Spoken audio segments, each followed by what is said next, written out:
There is a new book that was released on Tuesday, April 1st. And no, it's not an April Fool's joke. That is revealing what went down during the pass the torch moment between Biden and Kamala Harris and how much Obama was involved. And interestingly enough, this book, which is called Fight, also explains that Barack Obama had someone else in mind for the job. Now, before we get into that, I want to take you back to this article here during Kamala's campaign that kind of gave people a warning that something was going on.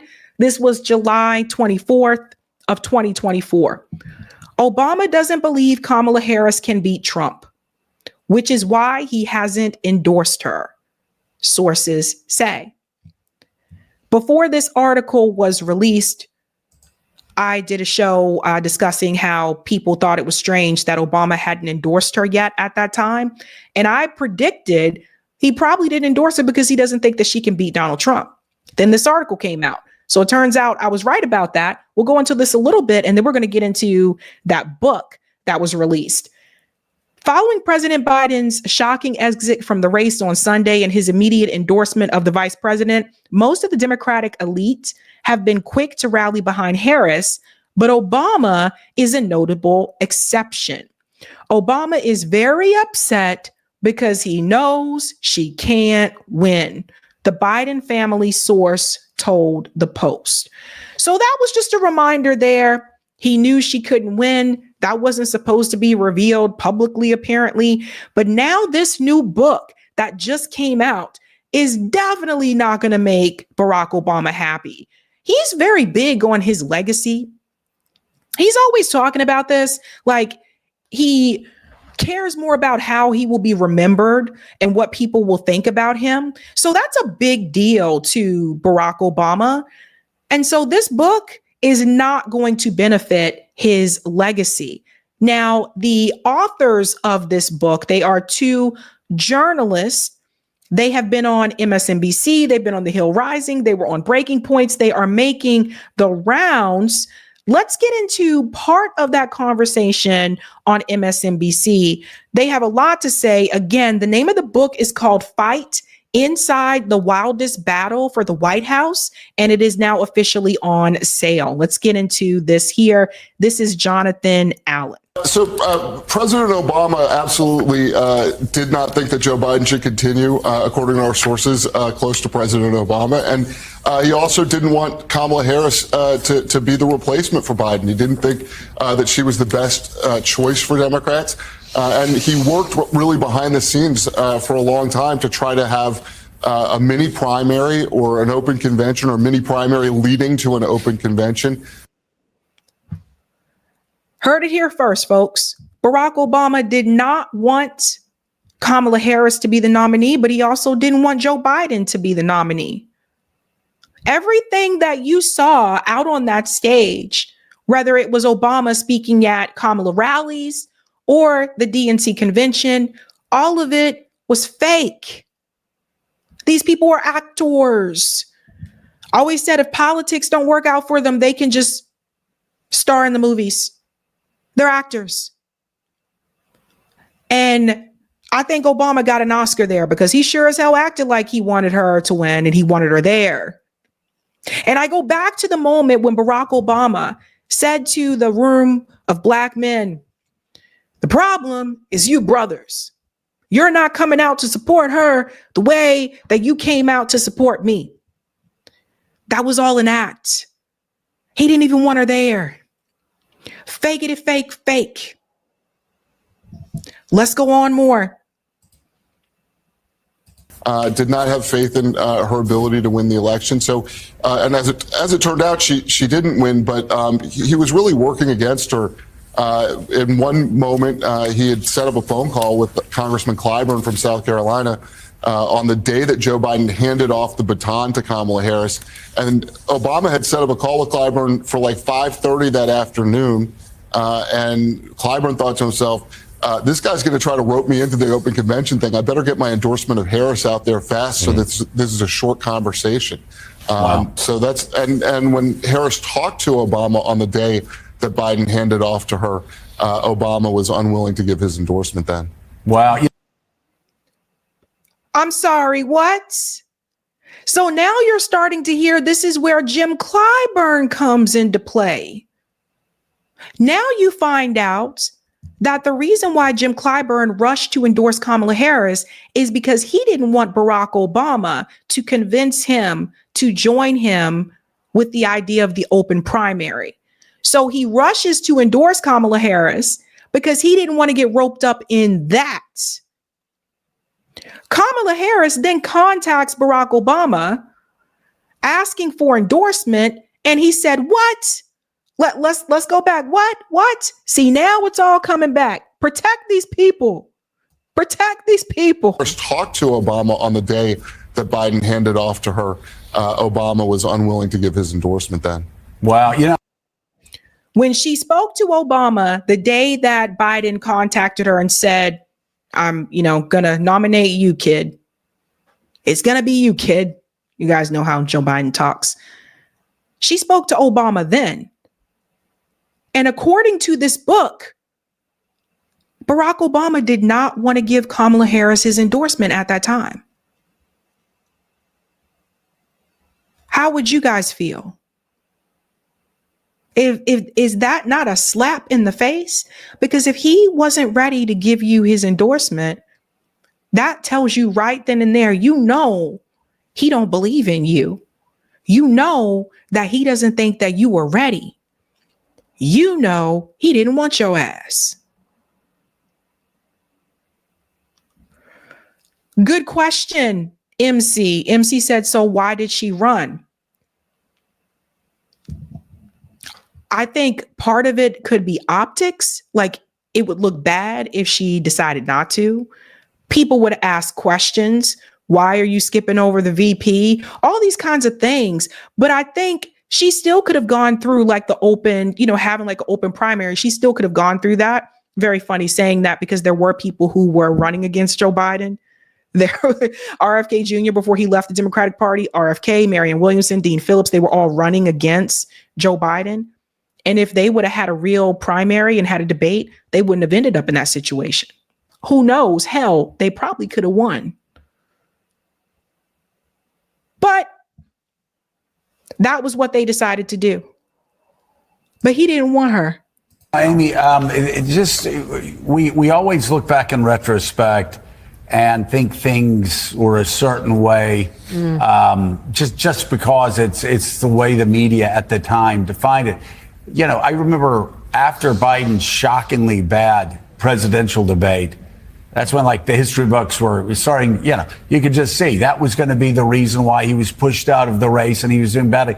But I remember talking to a reporter 3 days before the before the debate, and we were talking about how Biden was starting to fall behind in Minnesota, that Virginia was getting really tight, uncomfortably tight, and Democrats were afraid Biden would even lose New Hampshire. These Democratic states were starting to go, sort of even. We both said to each other, the funny thing is, like, no matter how Biden does in this debate, people are going to blame the debate for the way the polls are already breaking before the debate, right?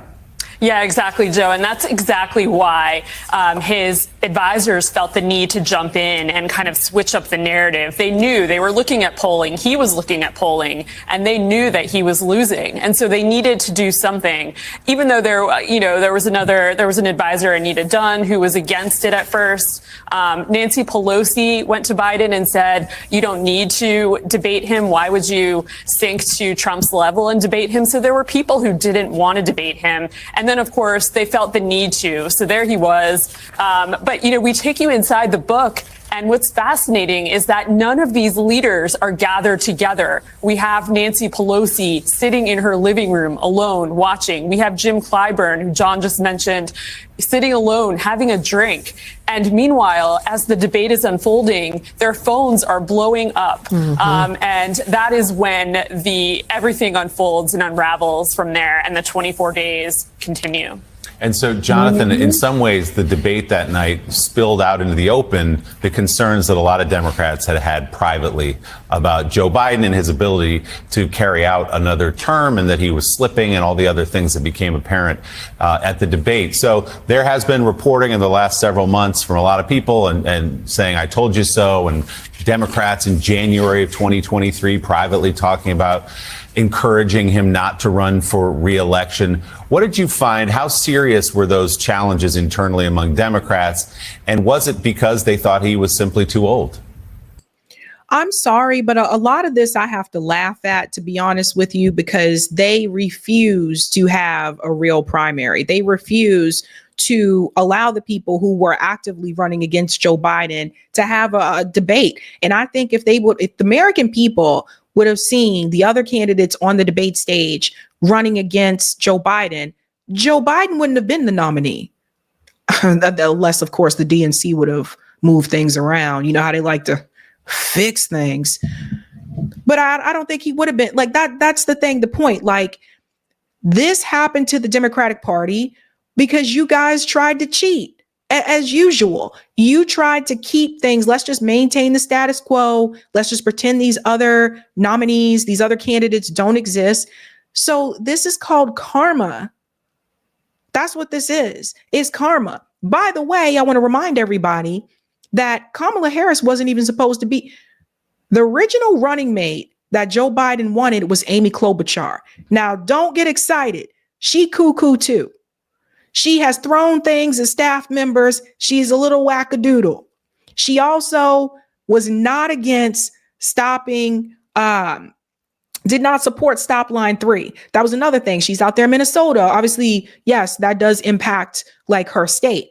So she's just a status quo cookie cutter as well too. But what that tells you is that Joe Biden was told to pick Kamala Harris. He was told to pick her. He didn't really want, she wasn't his first choice. You know, it's like going on a date with someone and then, you know, later on they kind of tell you, well, when I met you that night, you know, I actually had already asked out somebody else. Like, you know what I'm saying? It's just stuff like that, knowing you weren't the first choice. So just keep that in mind. Let's go on a little bit more here. So the challenges were not articulated that much. There was some of that, right? The Biden White House got polling from Steve Shale down in Florida that basically said the age issue is almost insurmountable for Biden, and Shale's a longtime Biden supporter. Somebody tried to get him into the race in 2016. It was, you know, that was out of love, not out of spite. But I think, I would just say, in addition to that, people thought this was a 5-alarm fire. Some of the people thought this was a 5-alarm fire. Most voters, most donors did. For some of the leadership of the Democratic Party, the debate was an opportunity to try to move Joe Biden out, which they'd wanted to do. And just one last thing I would say. In this book, I think what Democrats are going to find, what independents are going to find, and what some Republicans are going to find is what the next election looks like, what 2028 looks like, what they need to look for in their leaders, and what they need to demand from politicians in order to get an honest assessment of what's going on. I think most voters didn't know where that race stood when the debate happened, and they were told over and over and over again that Kamala Harris was poised to win at the end, and they were shocked when that wasn't the case. So, Amy, let's indeed move to shocked when that wasn't the case. So I think he brought up a good point that independents, Republicans, and I think Democrats may want to read that book too, because people kind of want to know, like, okay, what else? What happened here? What happened? What was going on? What else was going on behind the scenes? I think people do want to know. I just wanted to see if there's one more part here that I wanted to play as well. The general election, and two moments take us behind the scenes on them that I think were inflection points. One, when Vice President Harris went on The View and said that she wouldn't do anything different than President Biden. I know the Trump team was celebratory about that. And then also you got some new reporting from Bill Clinton, the former president, talking about what he shorthanded as the trans ad, which we have discussed here was very harmful to Democrats and played in Pennsylvania and other swing states. Talk to us about what he had to say. Well, Bill Clinton is sitting there watching football games on Sunday, seeing this trans ad appear again and again and again. At the same time, he's working rope lines. He's talking to voters. He's trying to find out, take the temperature, as Bill Clinton does. And he's hearing from people that they are not happy with what is happening. They want the campaign to respond to the trans ad. It is going unresponded, and he picks up the phone and is trying to call everyone he can, and he calls Jen O'Malley Dillon in one scene that we have in the book. He's sitting in a hotel room in California, and he dials her up and he says, listen, I'm hearing this, you guys need to fix this, and he's got a good finger on the pulse. Usually this is something Bill Clinton does, and Bill Clinton was told that the data didn't indicate that they were okay, and so I think there was a lot of concern obviously brewing behind the scenes that this ad was killing them. Rev, that ad. So here's another thing that we're seeing. There does also seem to be some type of a split happening within the Democratic Party, where some feel as though the trans issue is not helping Democrats, and some Democrats feel like, well, no, this is helping us. You're starting to see that split. You saw Gavin Newsom. Now, all of a sudden, he feels differently about that particular issue, and he's getting like crap for that, right? Seth Moulton, congressman from my state, Massachusetts, also has now come out against that. Now he's getting crap for that. So you guys notice like the split that's happening here. There's the Democratic Party people say it's a big tent. Sometimes a big tent isn't always the best thing. And that's why I said, I really do believe, had we started something in 2016 after they cheated Bernie, the DNC cheated Bernie, I really do believe that if there were a separate party for progressive policies, it would probably be really thriving by now, because that was 2016 and it's now 2025. I really do believe that.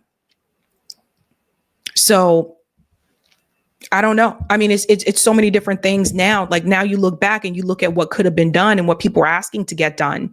And some people feel that it's a little, too late for that now. But the reality is it could have been done. So now you end up with this issue. And then there's a little bit more, because like I said, they're doing a podcast tour. So they're going on to different shows. They're not going to tell you everything that's in the book. But they also went on to Chris Cuomo's show. Listen to a little bit here as well. New book comes out tomorrow called Fight: Inside the Wildest Battle for the White House. Details the drama unfolding behind the scenes in the last year's presidential election. One of the authors, Amy Parnes, joins me now. Congratulations on the book.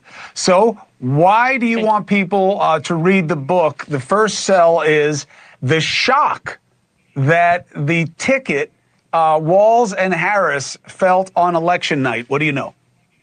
Listen to this. Well, we know that they were shocked, completely surprised by the events that unfolded on election night. They thought they were going to win.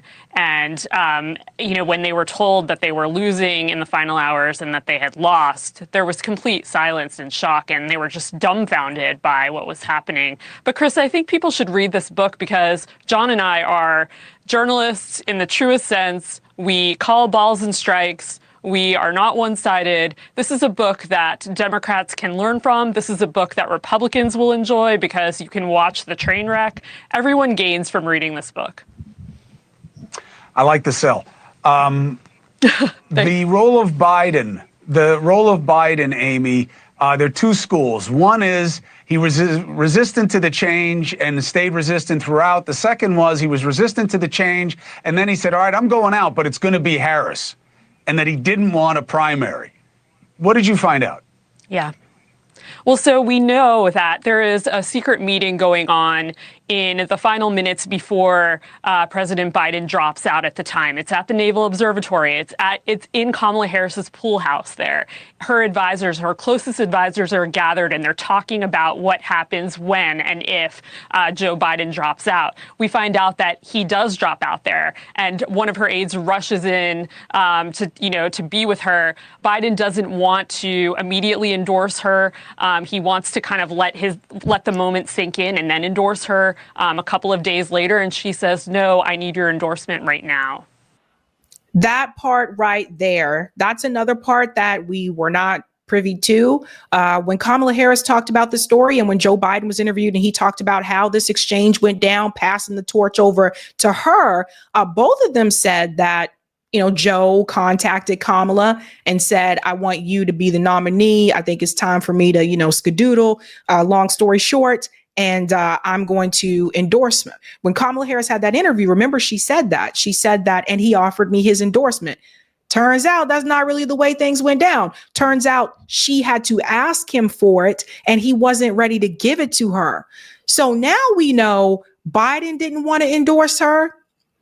Obama didn't want, we knew Obama did. Biden didn't want to endorse her. Obama didn't want to endorse her. And these are the types of things that, going back to 2024 presidential election, had people had known this, Kamala Harris might have gotten more support. Think about that. If people knew that Biden and Obama were doing this behind the scenes, she may have gotten more support. I mean, this book came out anyway. So if people didn't know, they're going to know now. So when I ask you who's to blame, I want you to think about something for just a second. Those things happen with Obama and Biden. And throw Pelosi in there too. But at the end of the day, it was Kamala Harris's campaign. Kamala Harris could have went scorched earth. And if I was Kamala, this is what I would have done. If I was in that situation, here's what I would have done. Number one, I would have made it very clear and publicly known that they didn't want to endorse me. I don't give a damn. That's why you don't see me there. That's why they wouldn't have me there. I would have made it known. I'm sorry, but they don't want to give me their support. Hell, she might have gotten sympathy votes for that. Second thing I would have done. Number one, I would have definitely distanced myself from Joe Biden as much as possible. There was a reason why internal polls were showing that he was going to lose to Donald Trump and Donald Trump could win 400 electoral college votes. As much as possible. Definitely should have went a different direction on Gaza than Joe Biden was willing to go. Definitely should have had a working class agenda. All you had to do was look at the Bernie blueprint, and then I would have, obviously, you add reparations to that. 3, should have started campaigning in Black communities, since the Democratic Party, you can't win unless you have the Black vote. But no, she didn't want to do that. Didn't want to do that. And she lost the Black vote. That's why she lost. That's a big part of why. She got less support from Black voters than Hillary and Joe Biden. I told you guys, no Black agenda. Black voters are continuing to not show up to vote for these candidates. I'm not messing around when I say this. So that's another thing. And here's the other damn thing. If I were in that position, I would have contacted Jill Stein. I know they contacted Cornel West, but Jill Stein at that time with the Green Party, Jill Stein had more ballot access. I wouldn't have had sicked AOC on them to shame the Green Party or third party voters. I would have contacted Jill Stein and Cornel West and Claudia De La Cruz and tried to work with them and build a broader coalition. That's what I would have done. Not just, let's just pretend they're not around. Oh, hell no. I would have tried to work with them. Because you see, unlike Kamala, Jill Stein went to Dearborn, Michigan. Dr. West went to Dearborn, Michigan. They went there. You stayed away. So what Obama and Joe Biden did was wrong, fucked up. But honestly, it kind of reminds me like business is just cutthroat. That's how business can be. And politics is even worse. That's what it sounds like to me. That being said, if I was Kamala, I would have came forward all that ish. Let everybody know. Let them know. Could you imagine how people would have felt if they would have heard that Obama didn't want her? Ooh, that would have turned so differently. People mad at Obama anyway. But those are things that she could have done. And that's why I said you can't sit up here and blame the voters. Like, especially considering during the genocide, the people who obviously were going to get support from people who were very, very upset about what was happening in Gaza, Jill Stein won the Muslim vote. Now, that's a community that the Democratic Party won in 2020, and they somehow have to figure out how to get back. And I don't know how they're going to get that community back, considering the fact that you can't win Michigan without them. I mean, it's just common. Then there's black men. You look at the numbers. A lot of black women showed up. Not as many black men as they did in 2020. Why didn't you go meet with black? It's so weird to me. Like, in my mind, if I am in that position, I know where to go. That you can't blame on Obama. That you can't blame on Biden. Don't get me wrong. They still corrupt and sneaky as shit. But you can't blame them for everything. It's just common sense to me. Common damn sense. Look at where you start. Look at where you end up. But they didn't want her there. And in fact, what that book goes on to reveal is that Barack Obama wanted Gretchen Whitmer and Wes Moore. That's the ticket he wanted. The black governor of Maryland, who's raising taxes there, by the way. I got family and friends in Maryland. Hello. And Gretchen Whitmer, who talks really weird and looks like she's constipated. That's who he wanted to be the ticket. Obama thinks that would have worked. I don't think they would have won. Little bit more here. Things that could have been done. Do you believe which story do you believe more? That the Pelosi and the party said it has to be Harris, or that Biden wanted to pick who it would be?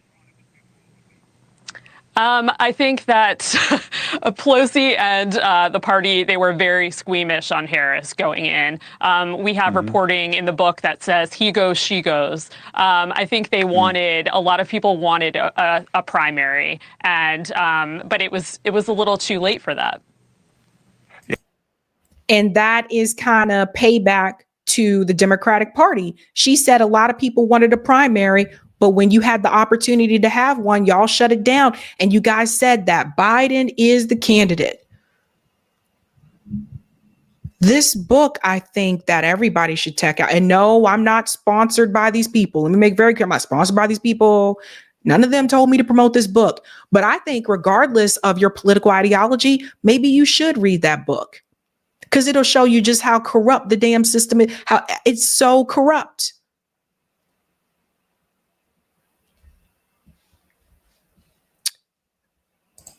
They're doing the podcast tour to promote the book.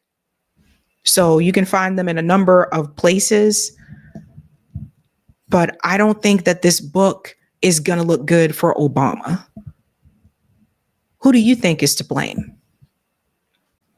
Hey guys, this was a Sabby clip. If you like what you saw, hit that like button and subscribe.